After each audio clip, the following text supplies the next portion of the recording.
This session is entitled Loan Negotiation, What We Need to Know. I want to start a bit dramatically. There's an African adage that says, borrowing is the firstborn of poverty. And I think it makes sense when you also think in the corollary that if you borrow properly or wisely, you reap the fruits of a veritable investment. This session is to discuss the fine arts and science of negotiating loans, to look at the experience of other African countries who have negotiated loans in the past, how they've done what they've done, how they've risen from the ashes to the extent that they were burnt in the process, and how they intend to continue to inform or reform their economies from a negotiation standpoint.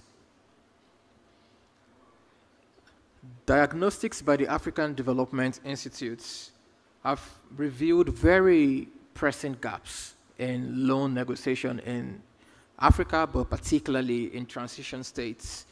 And our goal today is to transform that narrative of debt from a story of regrets and burden to one of responsibility and investments.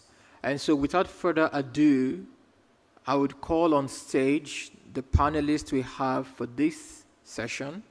And if you will, would you please help with a round of applause as I call them? The first person we have on the panel is, first person is absent.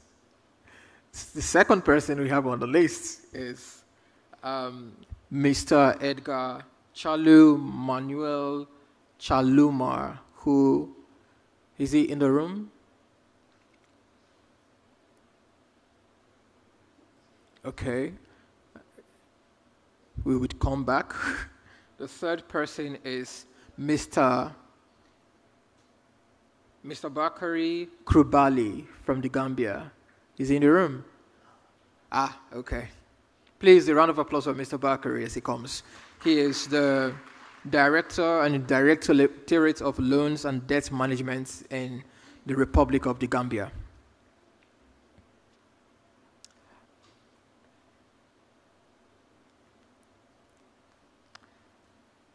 He's still coming, so thank you. And we have Mr. Rodrigo. Please forgive me if I'm murdering your name. I'll try. Mr. Rodrigo Mabwa Nayon from the Central African Republic. Wonderful.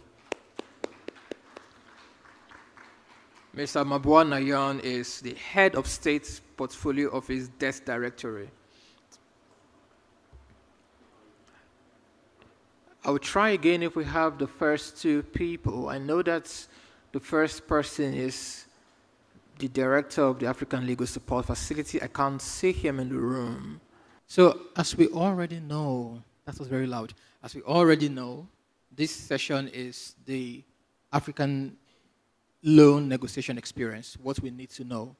And effectually what we're going to achieve in this conversation is to show how African governments and those represented on this panel have dealt with varying aspects of loans and what lessons we can learn as a continent to negotiate better loans, not just better, but fairer and more equitable loans in the future.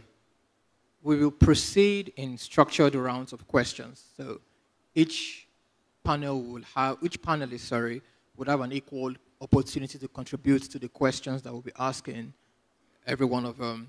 And the style of presentation will be that each of the questions will unfold in two thematic rounds.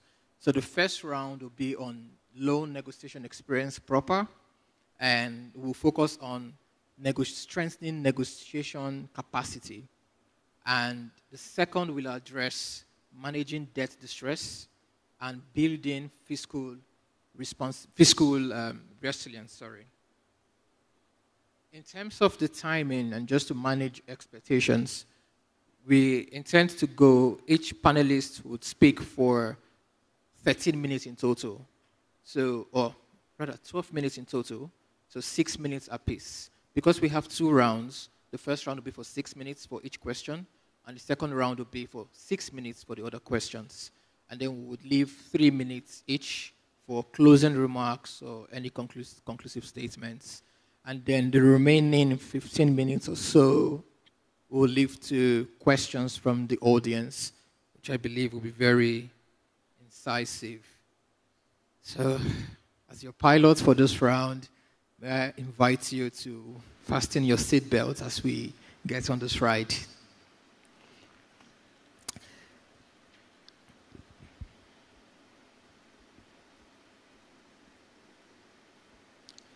The first question is to you, Mr. Ponion, the CEO of the African Legal Support Facility.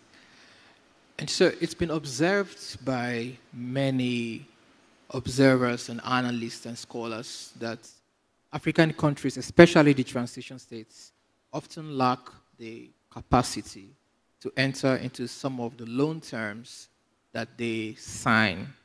And as a result, they end up agreeing to terms that are difficult to the government, impossible sometimes to implement after a while, and eventually leaving the government in a state where they would have to restructure even before the loan is signed.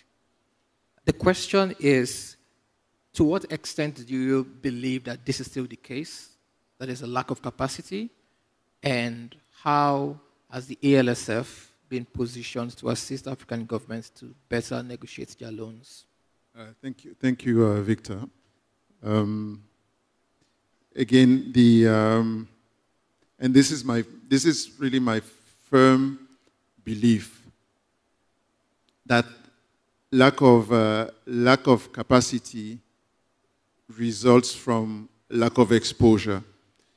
I mean, we are all trained professionals, but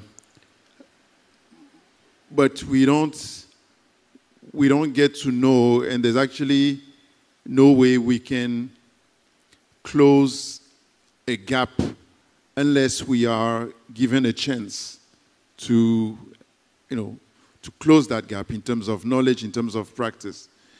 So that lack of exposure is what then translates into inability to negotiate effectively when sitting across the table with people who, as far as they're concerned, have been largely exposed, repeatedly exposed, and have had the support from their private organization or their international institution to be in a position to negotiate effectively.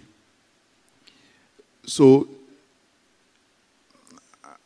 but I also believe that the realization of that capacity gap is the beginning of the journey, because it's important to know what you don't know, right? It's important to be lucid about what you don't know and to have the willingness to educate yourself further, to train yourself further. And this is the journey that even ourselves at the ALSF, this is the path that we're working on a daily basis as we work with our governments, with our clients. We also learn in the process. So the realization of that capacity gap is already very positive. And initiatives such as the PFMA and others, capacity building trainings organized by ALSF and others, will, I'm convinced, gradually help us have a whole host of professionals that are fully equipped to tackle the challenges that come with complex contracts negotiation. And I insist on contracts because one thing is the technical knowledge. One other thing is to translate that technical knowledge into the legal documentation that is meant to be your guide and your reference for 5, 10, maybe 20 years. So what stays and what governs the relationship between the parties is the loan documentation, is the what's on paper. So that's why it's very important that it be that be, looked at and addressed in a very thoughtful manner. The LSF is, I think, well positioned. First, because it has been given a specific mandate to support countries and support countries exclusively. We don't work for private sector, although we happen to interact with private sector, and we play the role of facilitator such that the interest of a government meets that of the private sector, and that each party across the table gets out of a negotiation session having a feeling that their interests have been met, and that the outcome of the negotiation is one that is fair, that is transparent, that is equitable, and that leaves both parties at least equally satisfied. While we lean on government side, we want to make sure that the result of a negotiation is one that is fair, that is equitable, and that is transparent. We have the internal knowledge. We have internal experts, professionals like yourselves or Victor or others, with a strong legal background, having graduated as a lawyer, but with also a strong technical knowledge in the field of sovereign finance.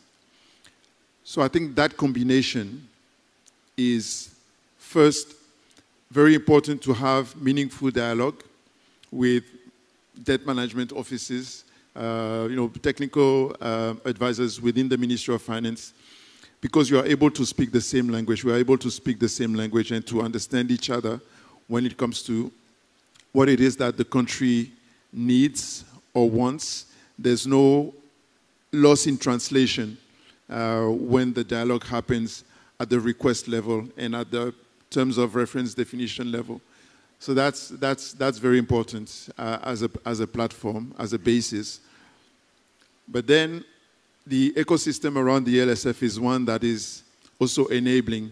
We partner with academics, we partner with technical advisors, we partner with financial advisors to make sure that the package we give or we provide to the country is holistic in terms of the assistance.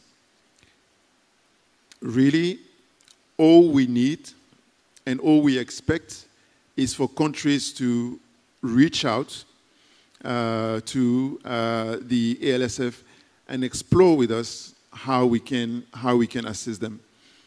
That's the only thing we do. That's the only thing each of us wake up in the morning waiting to do, is to help governments reach their targets. Their well thought through, well defined targets, be it in the sovereign debt sector or in the other sectors that we cover. Thank you so much, Olivier. You made very poignant points, and two things that I think really stand out is, first, the fact that we've been able to diagnose the problem on the continent, and that's one of capacity. That if we have the right tools and the right human resource and technical capabilities to undertake some of these contracts in the first instance, we would be on equal footing to negotiate terms that are not onerous and are helpful to our government in the long term. And the second really important point is this help, this capacity, this technical ability is available. And we have it on the continent, and quite frankly, for the most part, most sovereign finance projects are quite free, to be honest. It's such that even if we have grants and we have paid aspects of the services of the ALSF, there's also a very important component where if the country is already in a hole, like the representative from Ghana said, there's no point digging them further. And so oftentimes we find that a lot of the projects on sovereign finance are usually issued on a grant basis. So as the director of the ALSF has called, there's really nothing stopping any government from reaching out to the ALSF for support, whether in terms of issuing a debt or post-debt in terms of negotiating existing terms. this very important point once takes me to a question I think would be most fitting for Mr. Rodrigue from the Central African Republic. And so the question of capacity rings even more true given the context of the Central African Republic. Historically, we've had concerns with humanitarian needs and just more technical difficulties within the economic negotiation landscape. The question really is, how does your government approach the challenge of negotiating new loans in your environment? Do you have, and would you suggest are the technical capacities you've brought on board to assist with contracting new loans? And finally, what type of external support do you think the Central African Republic and perhaps more broadly the African continent requires in terms of negotiating loans on, in their governments or in their countries? Je vous remercie, monsieur le modérateur. Effectivement, la République centrafricaine, dans le contexte géographique où la RCA se trouve au cœur de l'Afrique, où les pays, l'environnement, sont dans des situations sécuritaires un peu difficiles, ces difficultés impactent l'économie centrafricaine. Alors, dans la restructuration que le gouvernement centrafricain, par le concours de la CELEF, depuis 2024, où la CELEF appuie la République centrafricaine en ce qui concerne le renforcement des capacités et les conseils pour envisager les éventuelles restructurations. Le gouvernement mise beaucoup plus sur les conseils et les expériences des pays qui ont fait ces premiers pas. Il s'avère que la RCA a bénéficié des différentes initiatives en ce qui concerne l'initiative de PPTE et aussi l'initiative de l'ISSD. Ces initiatives ont porté leurs fruits. Mais compte tenu des différents chocs à la sortie de ces initiatives, les bénéfices escomptés de ces initiatives ont été dilués ou ont été impactés négativement par rapport aux différents chocs que la République centrafricaine a subis. De ce point de vue, le point de décision de l'initiative PPTE qui était en 2007, avec un point d'achèvement en 2009, a vu l'annulation de 90% de la dette des créanciers du Club de Paris. Or, l'objectif était que les ressources libérées devaient contribuer au projet de développement, sachant que, vu les crises politico-militaires récurrentes, les bénéfices escomptés n'ont pas pu être atteints pour la simple raison que le pays n'a pas pu mobiliser les ressources intérieures projetées. Concernant la suspension des services de la dette reçue du G20, cette situation aussi a vu ses bénéfices impactés lors de la tentative de coup d'État de la CPC de 2020.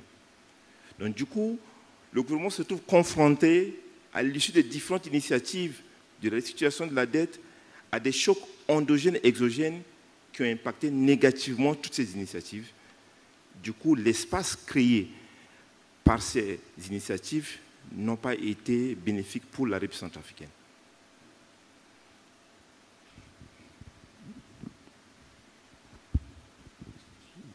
Thank you so much for that response. I fear that I want to dig a bit deeper, just because I think it's a very important point he has made regarding how, first, external shocks affect a country's economy, but also internal shocks are just as fatal.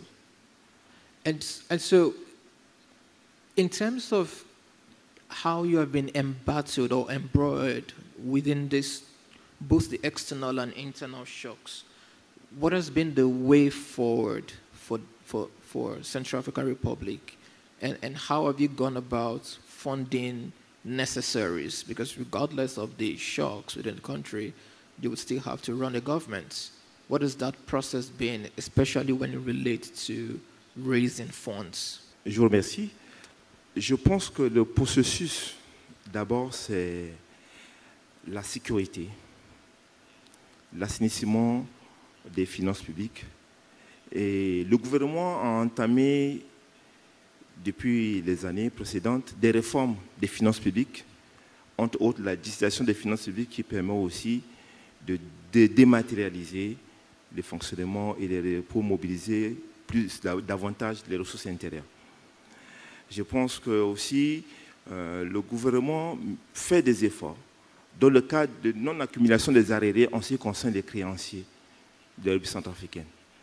Et améliorer aussi la qualité de la signature de la République centrafricaine, ce qui lui permettra aussi de pouvoir lever des fonds si le gouvernement veut entreprendre des projets de développement d'envergure.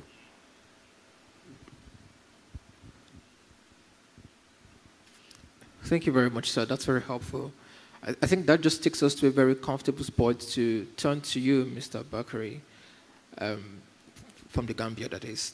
You'd find there is a parallel from witnessing some of the shocks that the Central African Republic has faced and the fact that in 2017, when a new government came into power, there was a lot of inheriting of existing debts and just on some level, or some term, mismanagement of the existing funds within the country. And this new government was very prudent in managing the country's resources to a way where there's been an established new DMO and several other efforts to improve the public financial management. One of the things that I think the audience will be very interested to know is if you could walk us through how the Gambia approached its negotiations with its existing creditors in the new government, and could you let us know what the biggest challenges in those negotiations were, and if you can, who the very stubborn creditors were as well? Thank you very much. First and foremost, let me take this opportunity to thank you for inviting me as a panelist to this very important forum. Equally, by extension, let me also recognize the good work that we've been doing with ALSF, African Legal Support Facility, all geared towards improving debt management in terms of capacity and other areas, as well as the African Development Bank through the African Development Institute, and of course, African Development Bank itself through this transitional support facility. Having said that, to put things in context, let me begin by saying that when the new government came into power in 2017, these were very critical times. As you know, there were a lot of challenges, regarding governance and many other issues with regards to the Gambian economy as a whole. But just to put things in context, when new government started in 2017, we had an overhang of a debt to GDP of about 120%. So imagine 120% debt to GDP is not an easy thing. And mainly these were both, they were all sovereign debt taken by government, central government, as well as state-owned enterprises to that extent. But just to put things there in context, and I think as a new government that comes in, there are a lot of things that basically dominate, their operation. And but again, a key driver to this boils down to finance. What is our current status, and how do we really, given the fact that there's a high expectation from the population, and now with an overhang of debt, how do we really maneuver around this? So one of the things that we did was, to look at what are some of the strategic approaches that we want to take. And, you know, one of those approaches that we looked at was trying to find a way of strengthening the debt management unit by putting our heads together to see how we really leverage in terms of what is our current position. And in doing that, we basically use some of these analytical tools available to our disposal. And that is running a DSA at the time, you know, in collaboration with our partners like the IMF and the World Bank, to ascertain what is the extent of the debt exposure. By establishing that, you know, then that would really help to guide as to what is the next stage that we have to move on. So once that process was completed as part of the strategic approach, the other thing that we did was we moved towards you know, establishing, because we don't have an expertise, especially now the debt sustainability analysis has shown that, you know, our level of vulnerability, and also it has also showcased the fact that now going forward we are at a road of unsustainability. So how do we become sustainable again? That's where now we know, that's the question, where the question comes up to. So as a result, what we did was we had to engage a consultant. And you know, in this area, particularly when you are in trouble, that is also an opportune moment for many of these players to come around. So in coming up with, you know, seeking for a help to put up some assistance in terms of consulting to help us guide us through this process, as we are new in terms of the negotiation parameters that would actually be put in place. So we approached many of them, and the Paris Club was really interested in leading this process. Similarly, we had some consulting firm from the United States, like Potomac, and some other interested parties. But you know, it's big boys game. So what I mean by big boys game, so you have the European forces, you have the American forces, you have the regional forces coming in. But we ended up settling with, you know, this American consulting firm called Potomac that was really able to walk us through the process. Now, in doing that, we started now engaging our creditors. But as you are engaging the creditors, and again, backtracking to the fact that the big boys club, so you have to know who you're going with.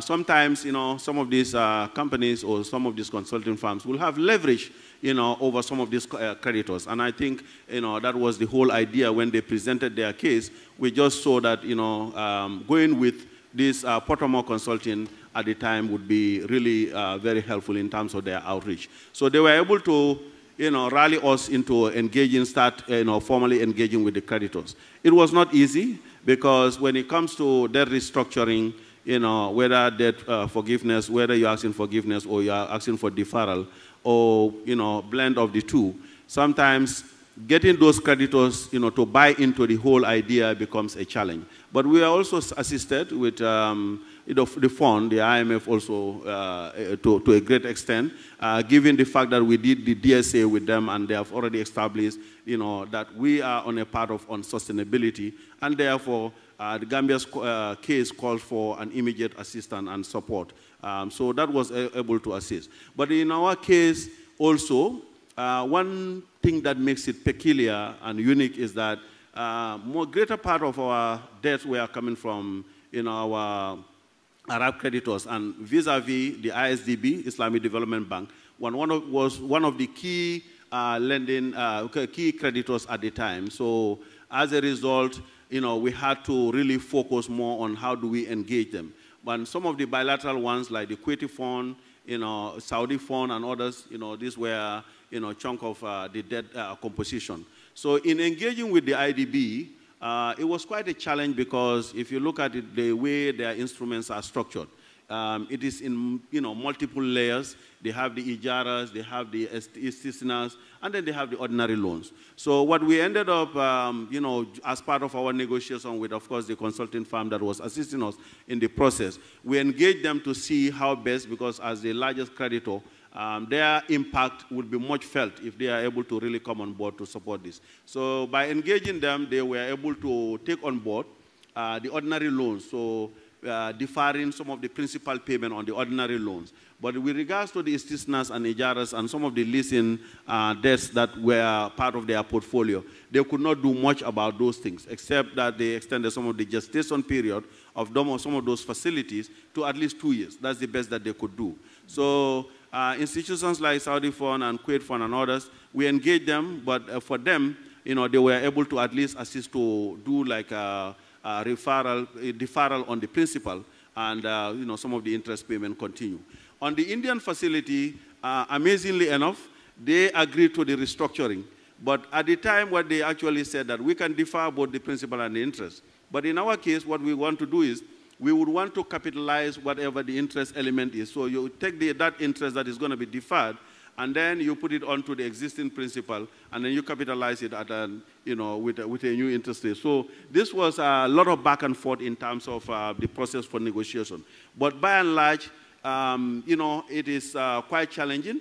But one thing that we also learn in terms of this negotiation is that transparency is very important, that you really have to open up when you have to show that trust and that transparency in terms of your debt situation, so that at least understanding that actually would bring them on board. And then the credibility that comes along with it, and that is, for example, institutions working with institutions like such as the IMF and others, would also show a lot of credibility in this process. So, and in the process, as we move from 2017, I know, from 2017 coming to 2024, amazingly enough, we have really seen a marked progress in terms of the debt management. And this is largely in terms of how prudent we've been managing our debt, but again, also how the GDP also has really ticked up. The GDP has been growing, from one strength to the other. And now, from 2017, of a GDP of 120%,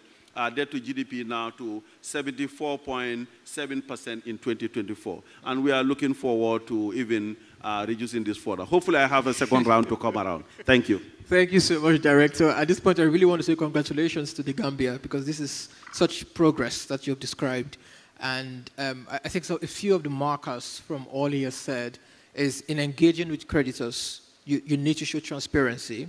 You need to build credibility. And these are part of the building blocks for how to negotiate with a creditor, especially when there's been either a default or there's just been fiscal problems with the economy. And just on that point of undisclosed or transparency, I think it's a very good point to segue to representative from Mozambique, Mrs. Kasamudesa. One of the torrents within the Southern African region of Mozambique was that in 2018, there were all of this news about undisclosed loans and how that impacted the fiscal space of the country. And between 2016 to 2018, there were series of defaults and also general debt distress. The question for you, Madam, is just looking ahead, how has this experience informed Mozambique's current approach to negotiating and entering into loan documentation with their creditors? And are there, I'm sure the audience will be very interested to know if there are any institutional reforms that has taken place since the 2016 saga that has helped Mozambique in its economic reforms agenda. Thank you very much. And good afternoon for everyone. First of all, I would like to say thank you for inviting us to this important event. For approach this question about loan negotiation, we have some point to present here of our group for Mozambique. I'm working at the General Finance Inspectorate of Finance, but since last year, Before I was in other areas and Minister of Finance. And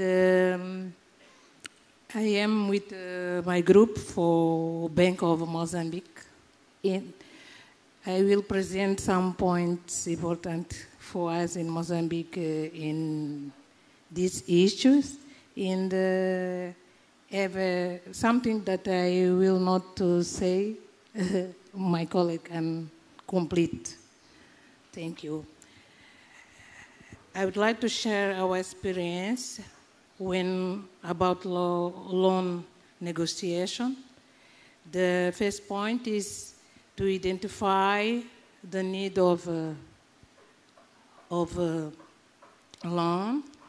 The loan must finance projects with spillover effect in social and economical development. The type of loans must be better structured for medium or long terms. It means that the government must have time to mobilize resources to repay it, and other important things is related to interest rate. It's important to take concessional loans, low interest rates, and long-term effects.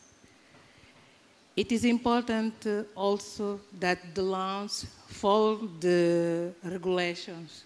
It's very important, including for approval by the Parliament and seek overall rules.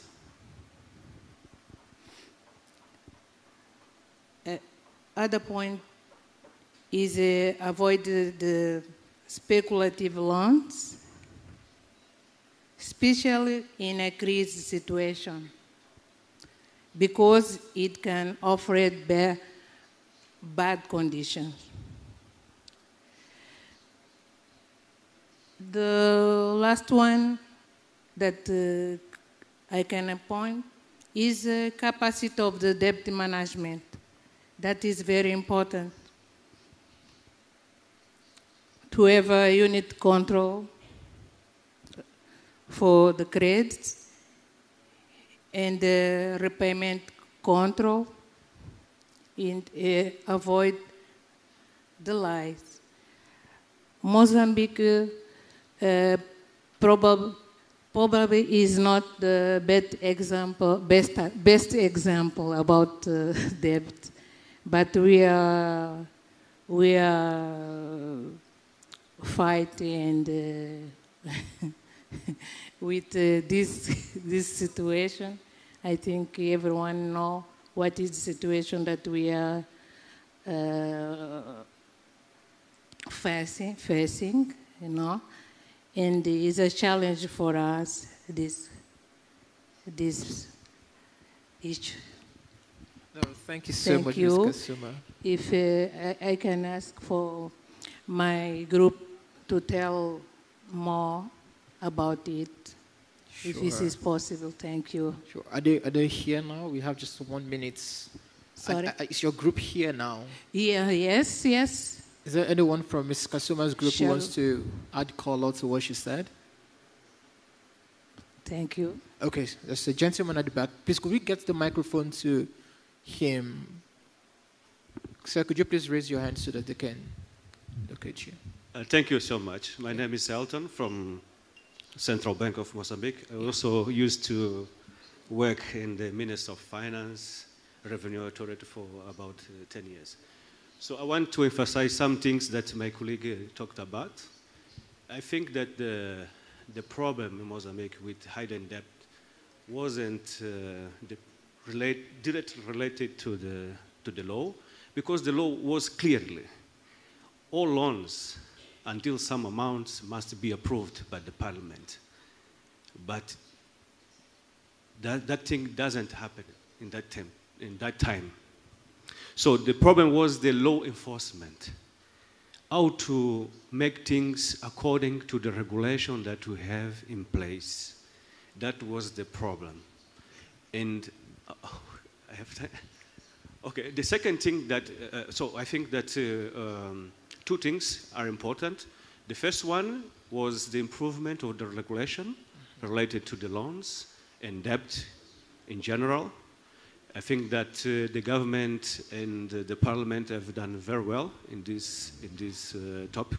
Another thing is related to the debt management unit, which now is very enforced and have more power and independence to deal with the debt, the loans, and also taking into consideration the capacity of the government to repay it, taking into consideration the revenue mobilization, and also all efforts related to fiscal authority to increase the revenue.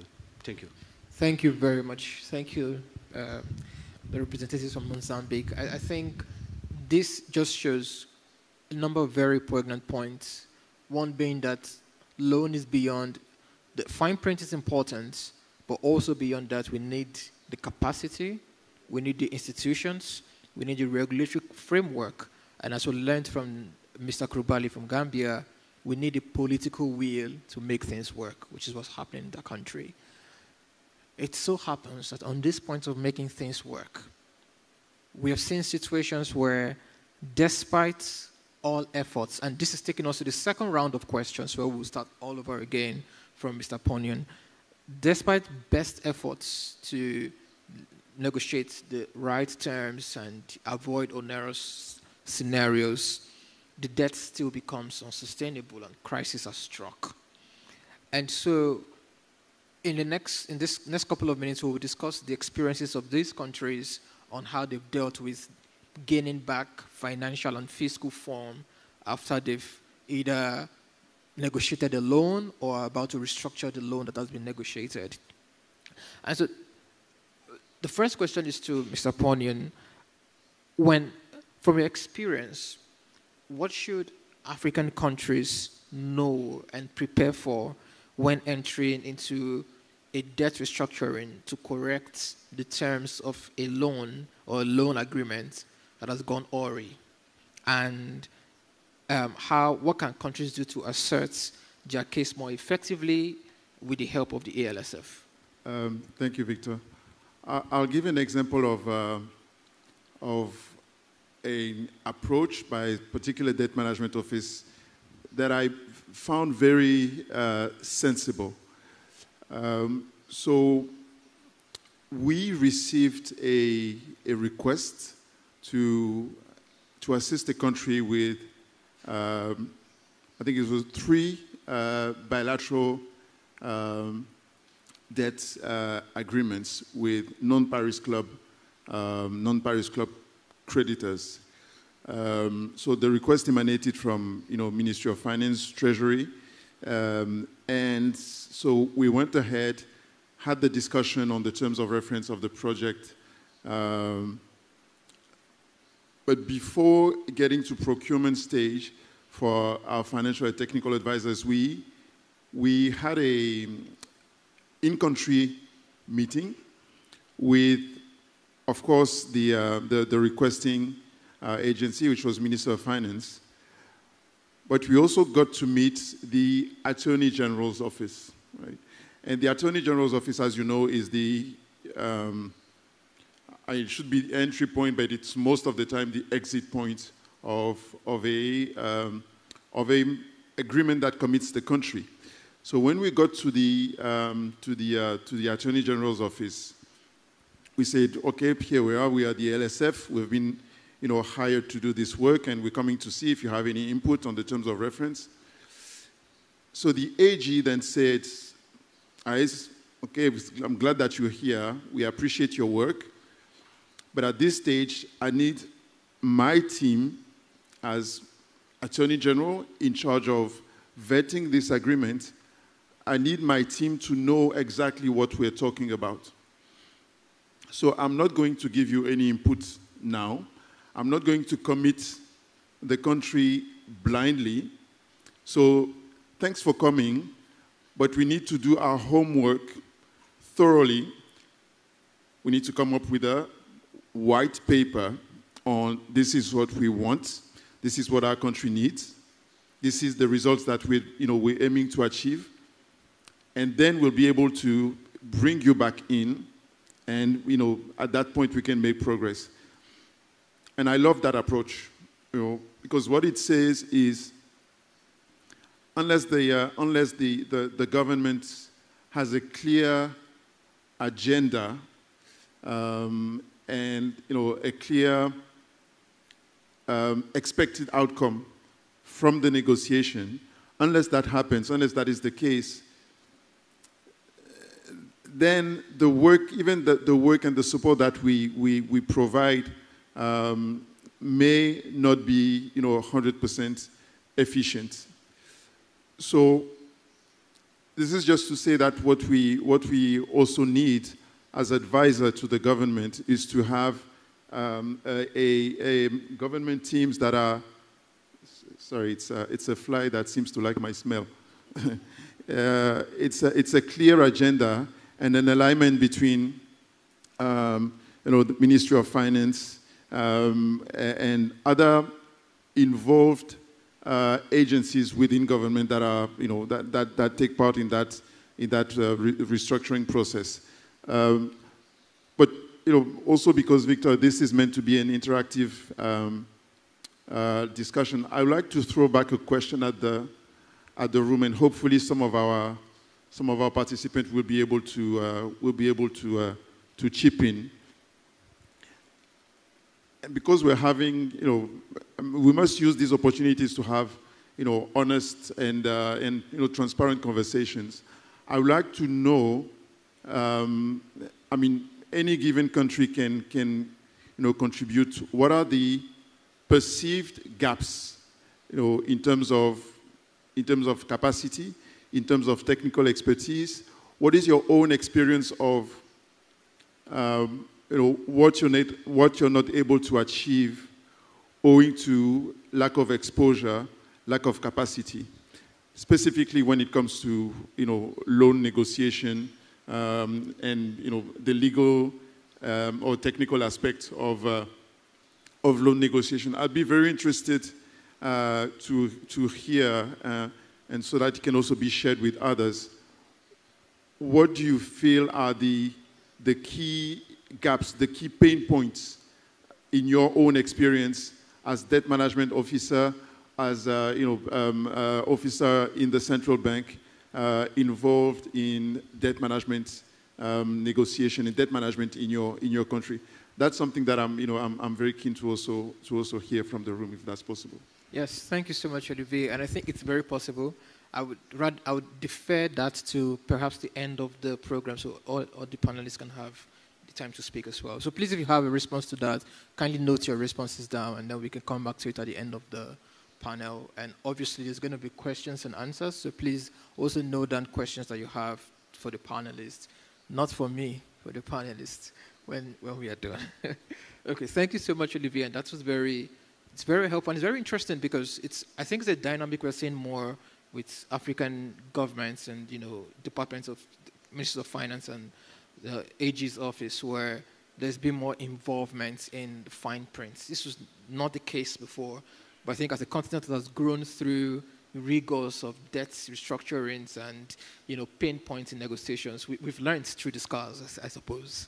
And that just takes me to Mr. Krubali. And again, Gambia is often seen as, I guess, a success story was risen from the ruins, like a phoenix, in terms of how it has dealt with these debt concerns or issues in the past years.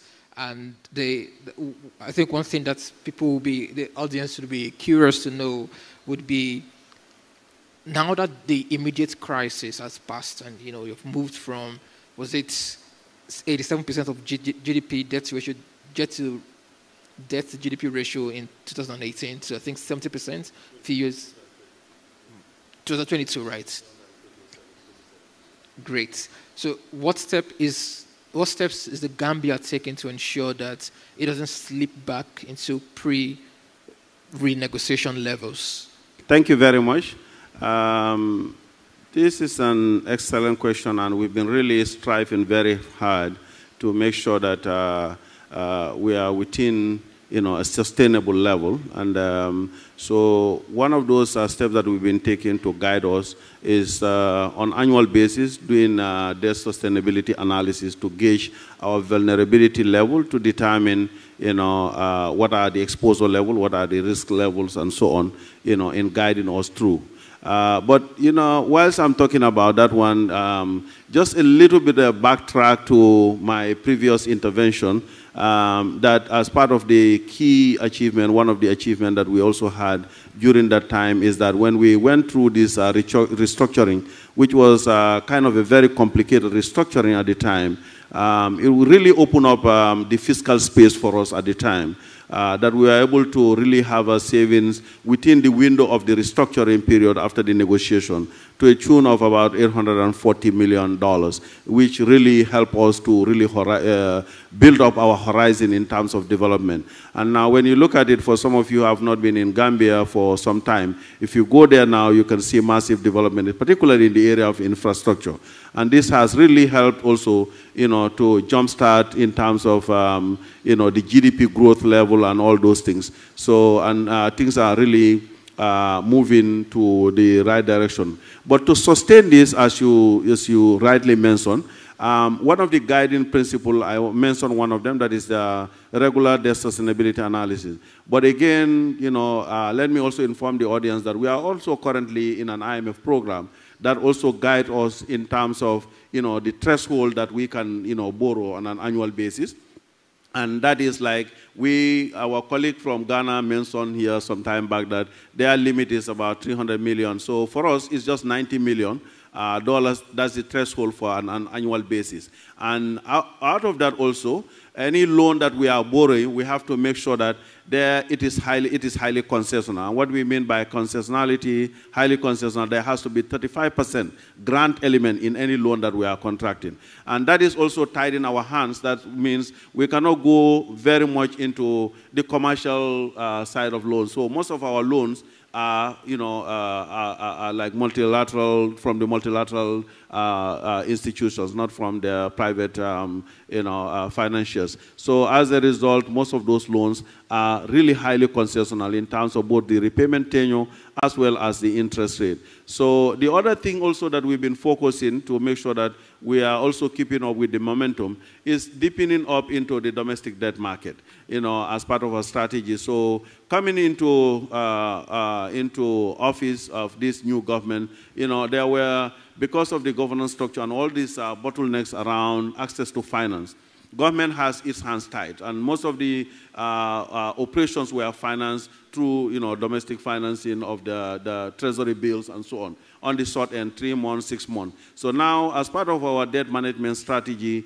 the MTDS that we have run, focus is also to make sure that now we are elongating most of these maturities and going into the longer-term instruments other than the short-term instrument. So that would actually also guide us. And in terms of also our financing strategy, we have now resorted to more focusing on grant financing, grant as a source of financing, and also looking at this long-term domestic instrument.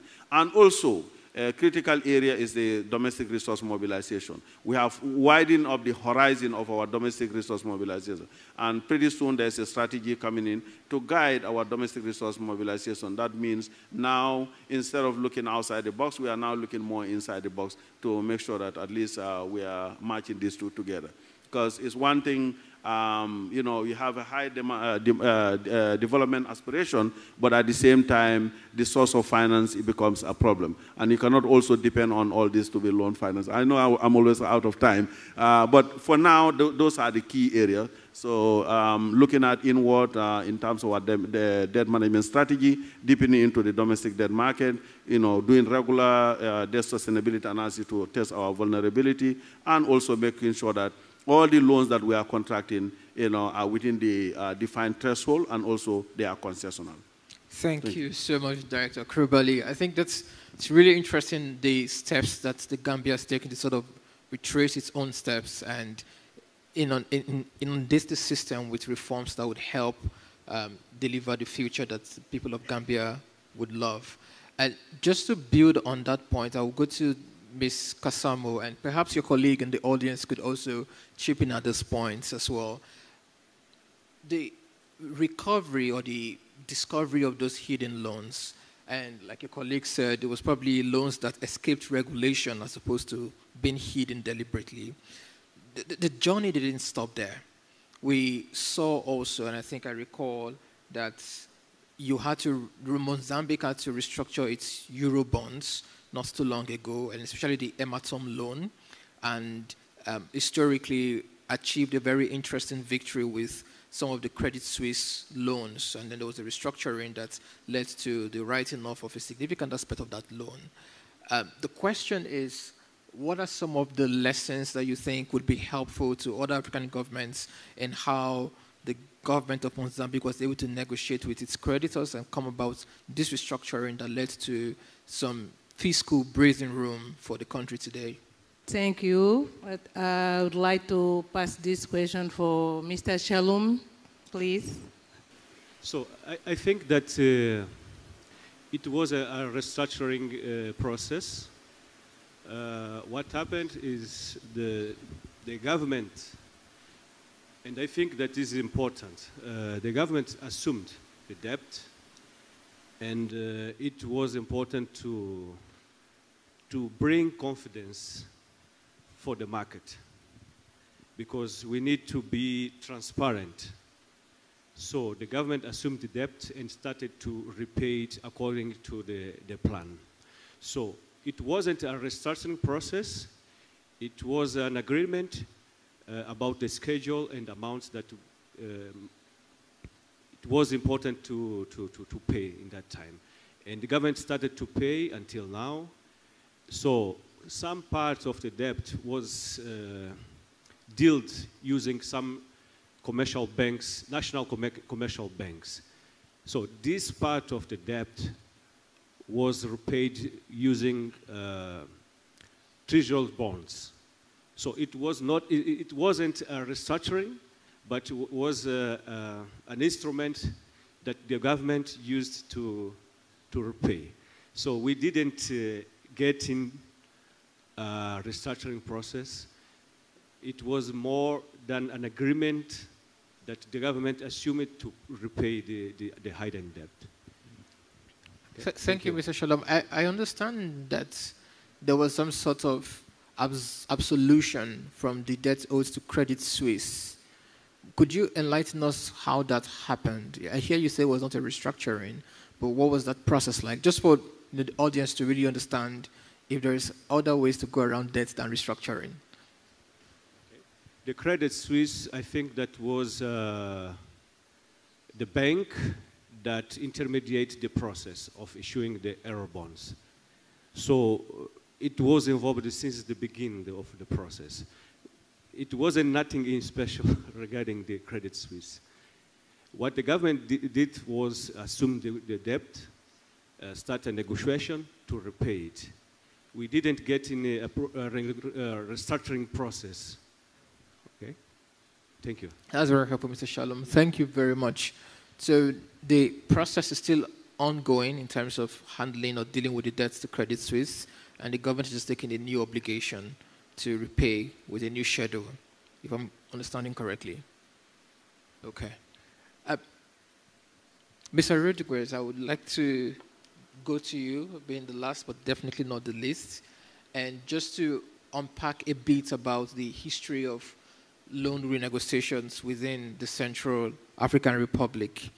The Central African Republic has benefited from numerous restructurings over the years, and this morning we talked about the HIPIC and the MDRI and the DSSI, etc.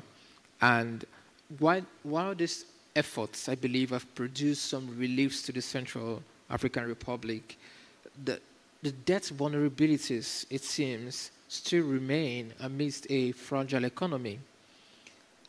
in your experience, how effective are such mechanisms like HIPIC and MDRI and the rest of them been? And what suggestions, perhaps, would you have on the common framework? Earlier today, we heard about the Accra Club. And perhaps from your own perspective as a country who has benefited from different restructuring frameworks, you have other perspectives on how the common framework can work better for your country, but also, more importantly, work for the wider continent. Je vous remercie pour la question. Effectivement, la République centrafricaine a bénéficié de plusieurs initiatives de restructuration de la dette, entre autres celles que vous avez citées. Alors, la RCA a un cas de restructuration de la dette qui voudrait bien que cela soit un cas d'école pour les éventuelles restructurations. Le cas de la Serbie, où la RCA a réussi à avoir l'annulation de 90% de sa dette et un rééchelonnement pour les 10% restants sur les 5 années. La dernière échéance sera payée le 15 du mois de juillet prochain. Ça, c'est un cas où le centrafricain voudrait à ce que cela se répercute pour les éventuelles restructurations de la dette.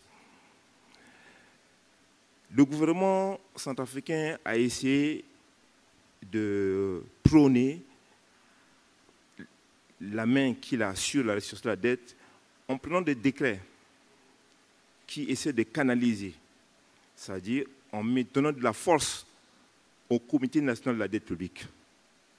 En 2023, le chef de l'État a signé un décret que tous les emprunts doivent nécessairement avoir l'aval du CNDP. Donc les secteurs ne peuvent pas engager l'État centrafricain si le CNDP ne donne pas son aval. Cela donne du poids et de contrôle pour les nouveaux endettements de la République centrafricaine.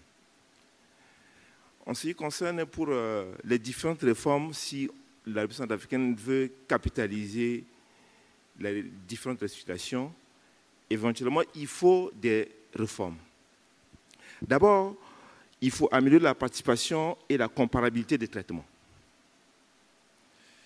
Une situation devrait garantir la participation effective des créanciers bilatéraux, non membres du Club de Paris, la Chine, l'Inde, la Taïwan.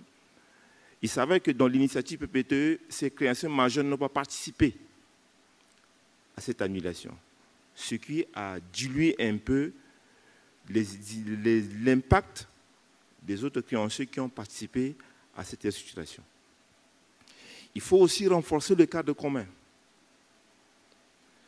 qui, bien que promoteur, mais reste encore peu utilisé. Il faut aussi mettre en place un cadre de négociation inclusif, ce qui va inspirer les modèles de réussite de la Serbie que je viens de citer. Aussi renforcer la transparence et la gouvernance de la dette. Rendre la dette transparente, ce qui inspire aussi une ligne de bonne pratique à travers l'utilisation du logiciel SIGAD. Il faut aussi adapter les règles du FMI applicables aux pays fragiles. Aujourd'hui, chaque revue du FMI, du Fonds monétaire international, une analyse de la viabilité de la dette, elle est faite pour montrer la trajectoire de la dette de la République centrafricaine. Ce qui nous permet aussi de voir comment la République centrafricaine doit capitaliser ses avantages de ces restructurations acquises. Les efforts du FMI conseillent à la République centrafricaine pour capitaliser ces restructurations acquises, il faut aller vers les prêts hautement concessionnels. Et enfin, rendre effectifs des mécanismes d'allègement pour le développement. Si toutes ces réformes sont faites, la gestion de la dette deviendra un levier de développement économique pour les Centrafricains. Thank you so much, Mr. Rodriguez. There's a lot of reforms that the Central African Republic is proposing. We've moved from a reconfiguration on some level or an adaptation of IMF's conditionalities for some African countries, a reignite, some level of the G20 common framework even more broadly, and also some of the internal reforms that you've suggested. And I think those are very helpful. It's sort of reminiscent of all of the points we've been making here, not just on this panel, but also in the previous panel. There's quite a lot that can be done to improve the debt architecture, especially for the continent, but also more importantly, there's quite a lot that we can do with the existing system and to take or make the most of it at this time. So we have just really 10 minutes for questions. I'm sure that you've really enjoyed and learned a lot from the panel and their individual experiences, but if you have any questions, I think I'll first take responses to Mr. Ponlion's question around what the capacity gaps are in your respective countries for whoever wants to respond to that. And then if there are other questions, we would also take them. I don't expect to take more than 4 questions, so please, if you do have any questions, and I would try to create for, I guess, gender equity in some sense. So please, by a show of hands, can I identify the 4 people who want to speak? There's a gentleman at the back there. There's another one here. My name is Makwach. I'm Assistant Director for Debt Management in the Republic of South Sudan. I'm responding to the question which was thrown to the audience regarding the challenges and the gap. If I may take you back, South Sudan is one of the countries which is new in the area of debt management because we got our independence in 2011, and then we moved away. We left the infrastructure with the Sudan, including the human resource. So the debt management unit was created in 2015, and we managed to walk into debt stress to join our African brothers in a very speedy work. And we, as the question suggested, all the items that you have mentioned, being the exposure, technical, and negotiation, and capacity of the institution are not in place. We have an experience in the country where the debt management staff are not involved in the debt negotiation directly, which has created a very big gap between the debt managers and the creditors. We don't have a closed contact with the creditors. Again, which also lowered our accuracy in terms of reporting and recording of the debt data. And it has put South Sudan to the level that we are debt stressed, and we don't have transparency and accountability when it comes to debt contraction and negotiation. Therefore, the question that I will throw back to you is African Legal Support Facility. How can you intervene in such a situation to elevate the capacity of South Sudan, especially the debt management department in the Ministry of Finance? Thank you. Merci beaucoup. Moi, je m'appelle Savimana Ferdinand. Je suis de la Banque centrale du Burundi. Et ma question, je vais d'abord demander la question à celui qui nous a demandé la question. Peut-être par après, je vais revenir sur sa réponse. Ma question, c'est par rapport aux interventions et aux appuis de ALCF par rapport à la négociation. J'aimerais demander si, dans leur cadre opérationnel, ils appuient les gouvernements dans la négociation des fonds et a déjà trouvé des prêteurs, ou bien s'ils interviennent au niveau de la recherche de la mobilisation des fonds auprès des prêteurs potentiels. Et puis, en deuxième lieu, c'est par rapport aux conditions financières. Est-ce que vous voyez, en Afrique, il y a des notations qui sont des notations internationales qui pénalisent souvent les États africains ou les entités africaines qui peuvent pousser à ce que la négociation des prêts aboutisse à des conditions moins favorables du fait de la notation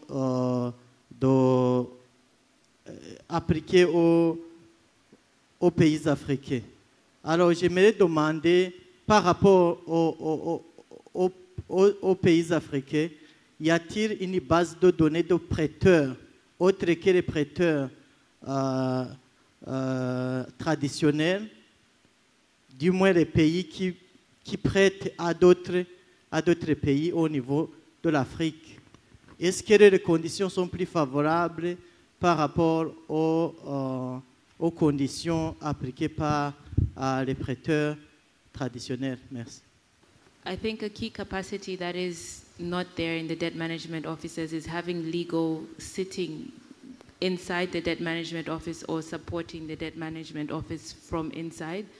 Most ministries of finance will have maybe a legal representative just for the particular ministry, and then everything eventually goes to the Attorney General. So for Zambia, when we were reforming our debt management office, we have legal as a support function to the debt management office. Specifically, this unit is just to service the debt management office. But that being said, them being quite new, they have to understand debt legal from a debt management perspective, which means going further into understanding restructuring and the complexities of debt swaps and all these new debt instruments on the market. Thank you.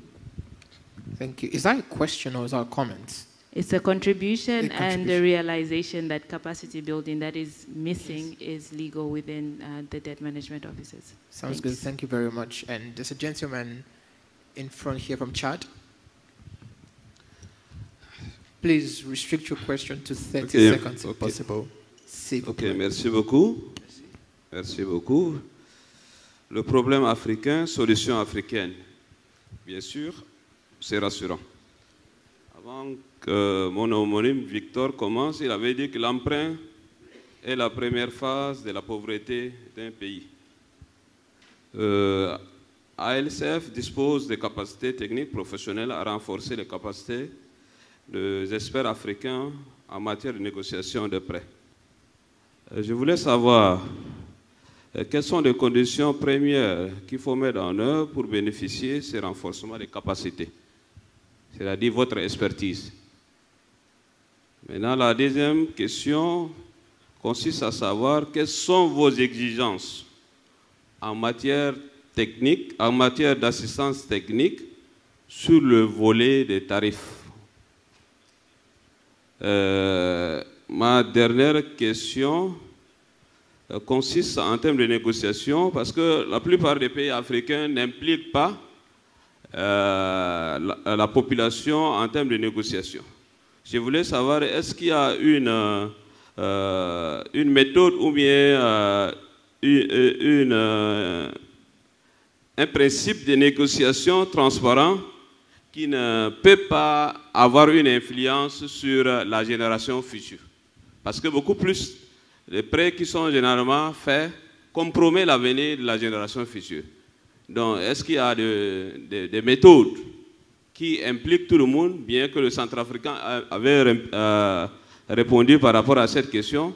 Est-ce que je peux avoir plus de réponses par rapport à la négociation plus transparente qui n'a pas d'impact sur la génération future? Merci. Thank you very much. Thank you very much. I think we've had about 7 questions or 6 questions, and most of them, if not all, are to the ELSF. Director Opinion, sir.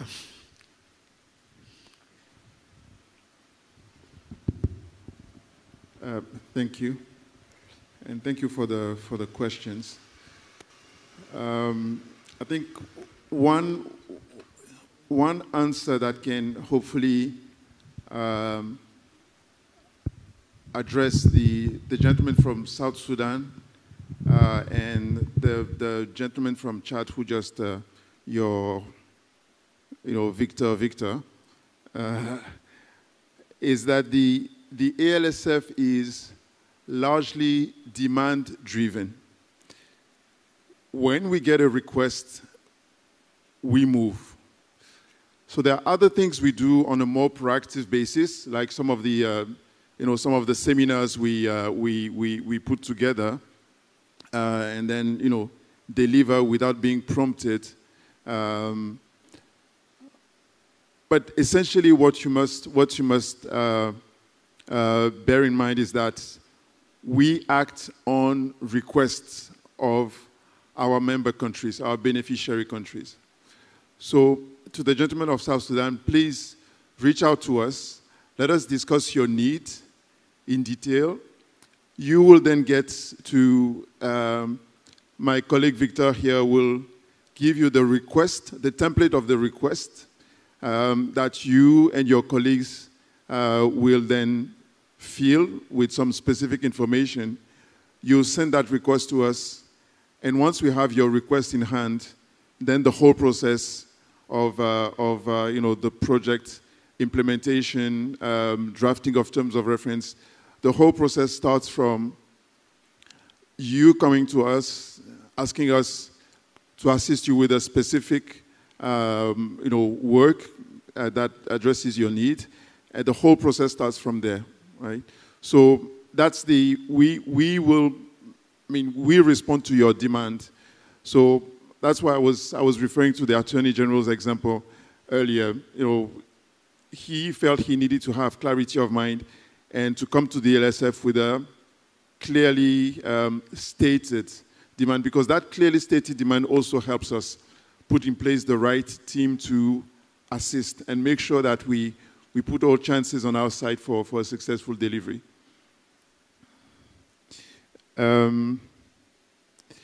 Il y avait une question sur les notations. Je suis pas expert sur la question des notations, donc je pourrais pas répondre à cette question et savoir si effectivement les notations des grandes agences de crédit affectent les conditions d'emprunt, mais je suis pas en mesure je suis qu'un simple juriste, avocat. Je ne suis pas en mesure de vous dire si, par rapport à cette situation, il est préférable d'aller chez un autre prêteur souverain souscrire plutôt que chez des multilatéraux, des bailleurs de fonds internationaux. Je ne suis pas capable vraiment de répondre à cette question. Il y avait une question sur les conditions pour bénéficier du renforcement de capacité de la LSF.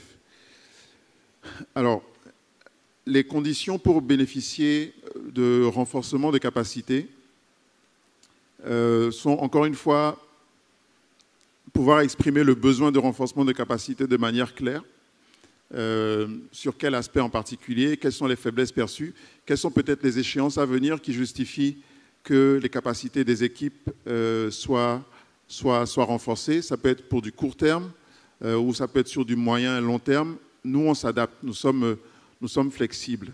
En termes de conditions financières, encore une fois, la LSF a été structurée et pensée comme un instrument pour les États africains et par les États africains. Je dois dire que pour l'instant, le côté pour les États africains est bien en place. La LSF travaille pour le bénéfice des États africains, et c'est ce que nous faisons vraiment sur une base quotidienne.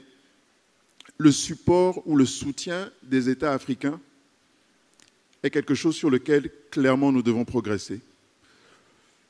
Je faisais mention à ça, je faisais référence à ça ce matin. Et encore une fois, nous sommes ici pour avoir des conversations, on va dire, franches et honnêtes. Je ne pense pas qu'il soit normal et légitime qu'un instrument africain dédié aux pays africains, à 100%, travaillant pour le compte des États africains, ne soit pas supporté financièrement par les États africains. Donc c'est un sujet que nous avons et que nous discutons avec notre conseil de gouvernance. Nous avons organisé un événement qui nous a permis de porter cette préoccupation à l'échelle de nos pays membres. Nous allons continuer à faire le travail pour lequel nous avons été mandatés. Mais sachez que la première source de contribution dans les documents de la LSF, ce sont les contributions volontaires des États membres. Et à ce jour, très peu, on peut les compter sur les doigts de 2 doigts. Très peu de pays contribuent aux ressources de la facilité africaine. Donc c'est une situation qui doit absolument changer.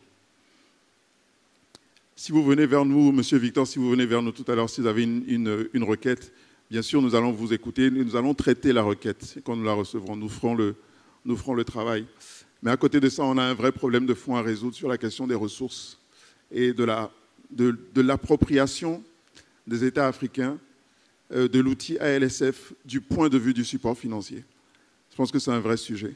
Thank you so much, Mr. Ponyon, and thank you to our esteemed panelists. We do not have any more time, but I'll just take 1 minute to say, first, our panelists have shown us that debt management, loan negotiation within the continent is not an abstract ideal.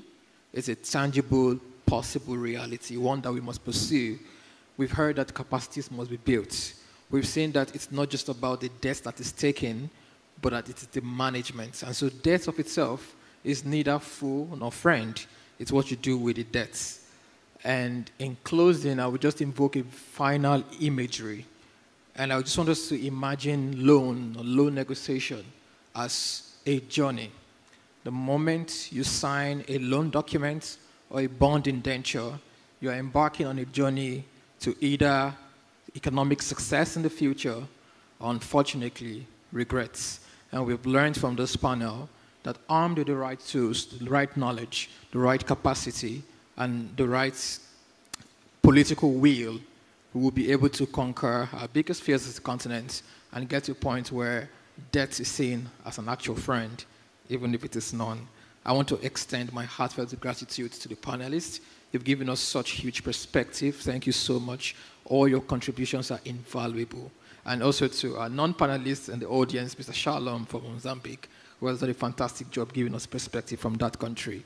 And finally, the biggest thanks is to all of you on the audience who have engaged, who have listened, who have inquired. Thank you for your time, and I hope that this journey will help us to build the continents that we are proud of.